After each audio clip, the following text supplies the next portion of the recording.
Dumepensa si Senator Robin Padilla sa viral video ng pag-dirty finger umano niya sa Senado. Ayon kay Padilla, hindi siya nagtaas ng gitnang daliri o hinlalato gaya ng iniulat umano ng isang news outlet.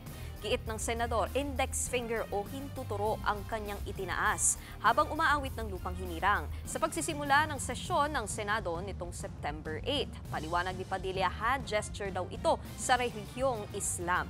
Tanda raw ito ng kanyang malalim na pananampalataya. Ginagawa raw ito ng senador tuwing kinakanta ang pambansang awit bilang patunay na mahal niya ang Pilipinas. Ito po ay banal sa aming mga Muslim. Ibig sabihin, walang ibang Diyos na dapat sambahin maliban sa Allah.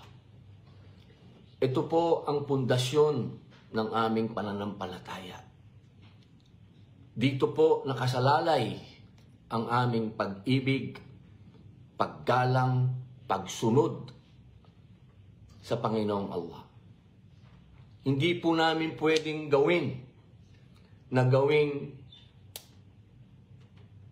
kabastusan po ito. Magpapakamatay na lang po ako kung gagawin ko yun. Mga kapatid, Nikki de Guzman po. Para sa pasada ng mga rumaratsyadang balita, mag-follow at mag-subscribe na sa social media pages ng News 5.